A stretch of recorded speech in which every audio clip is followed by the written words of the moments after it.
my god, I do not have time to be talking about this, okay? I am currently tapped for like 8 projects, and none of them are even close to done. It is extremely foolish of me to try to squeeze in a video about a game I didn't even make. But lo, Terry Ross is not a person motivated by goals so much as preoccupations.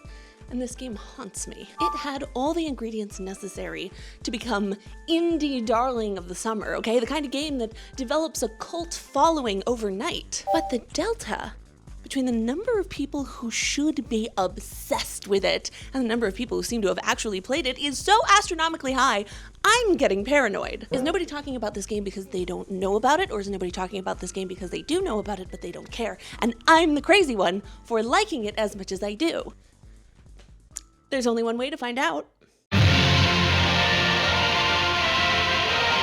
Pet.net is a pet sim. Your job is to raise a pet from a little egg through 3 unique life stages and into its final ascension. There are lots of ways to raise and evolve your pet. The underlying systems are suitably robust, on par with any modern pet sim, but the thing is, it doesn't feel like a modern pet sim. This game feels born from the imagination of a child in the 90s, growing up and loving pet sims when that genre of game was new. If you asked them, that child would say that they craved something just like a Tamagotchi, right? But bigger, and it would have a shell that you could like change and customize the colors and decorate it with stickers. And instead of one pet, you get to take care of a bunch of pets, and they each get their own room, and you can decorate their rooms however you like with a bunch of different wallpapers and posters and furnitures and all kinds of cool stuff. And you can dress your pet up if you want to, or enter them into like a bunch of different competitions so you can win like cool trophies. And there's a lot of fun mini games and a capsule machine that gives you pizza and cigarettes. And it connects to the internet, and you can log on and talk to your friends and share tips about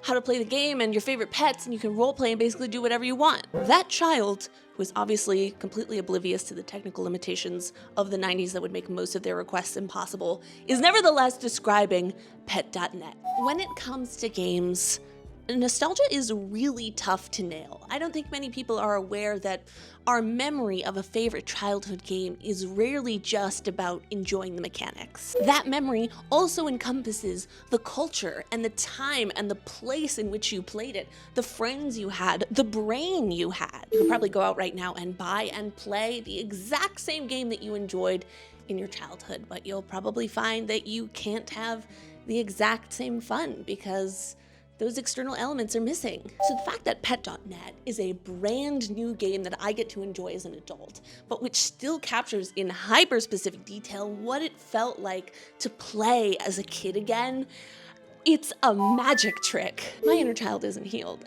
She's engorged. She's having glittery, wacky pomo being shoved down her gullet like a foie gras duck, but she is not complaining because, honey, what a way to go.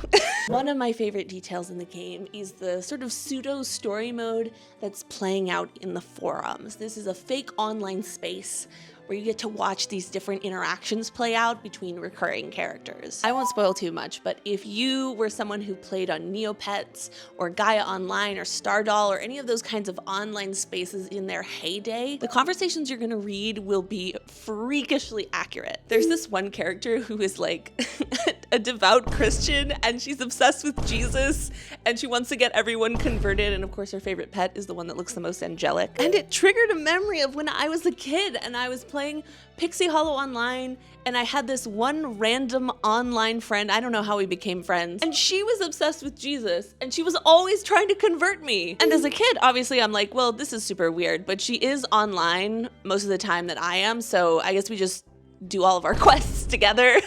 I guess we're friends, I don't know. I haven't thought about that girl in well over a decade, and I met her again in Pet.net. Now, I don't want anyone to come away from this thinking that Pet.net is simply remarkable because of its 90s nostalgia, okay? If that was all it accomplished, I'm sorry, I would not be making this video. Pet.net is really great at recreating certain portions of the past, but it is ultimately a game made for modern audiences and our sensibilities, and I want to talk about the place where that becomes most apparent, the minigames. Holy shit! Holy shit! Holy shit! Minigames show up a lot in pet sims. You know, they're usually how you get money or train up a skill. And yeah, they will offer a suitable amount of variety and excitement outside of the main pet interaction space, but it is super rare for them to stand on their own. I think designers of the past just like accepted that players were going to step away from the game for long periods of time, because that's how pet sims work, right? You're meant to pick them up and put them down. And so yeah, they decided that they didn't really need to put in a whole lot of effort into something people were only gonna play in short bursts. But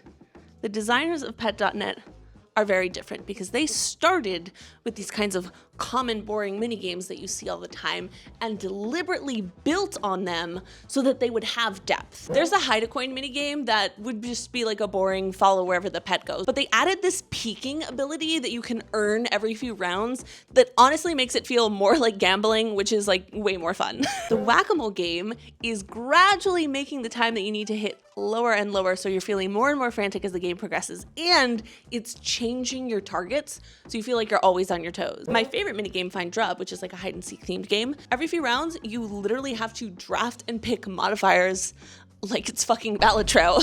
One of the minigames is literally just WarioWare. 60 other minigames shoved into one.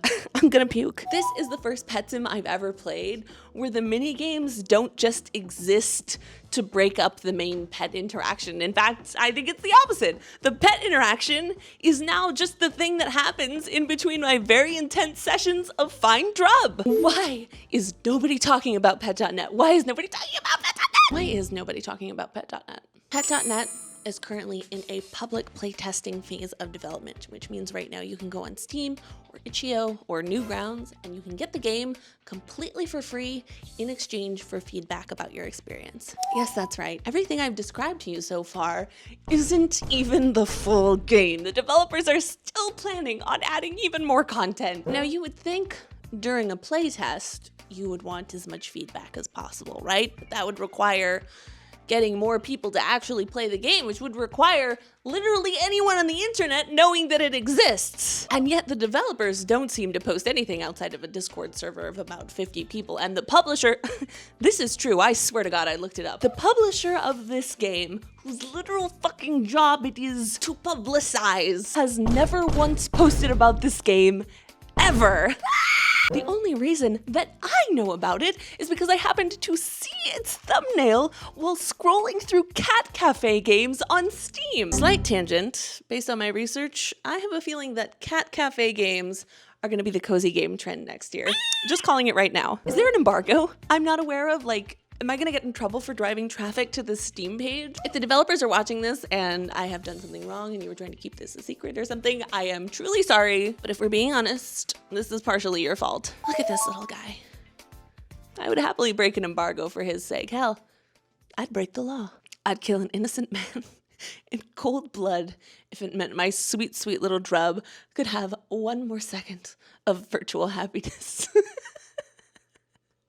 Okay, that's the end of this video. Woo! I want to give, I'm jogging, I'm choking. I want to give a huge shout out to everyone who supports me on Patreon and Ko-fi. Anything that you guys give to support goes directly into making more videos about the history, design, and culture of cute games, and it supports my own development. I am going to be out of town for a couple of weeks, but there is a video that I'm already working on. Hopefully it will be done by September, and I know for a fact it would not have been possible without the funding that you guys have provided. So I'm really, really excited to share that with you. Keep an eye out for that. In the meantime, check out my latest game, Wan Wan Wash, on itch.io. It's a cute little game about dog washing, and it's completely for free because I make one free game a month. And yeah, have a great summer. Okay, I really gotta go. I haven't even started packing for this trip yet, but thank you for watching. Bye!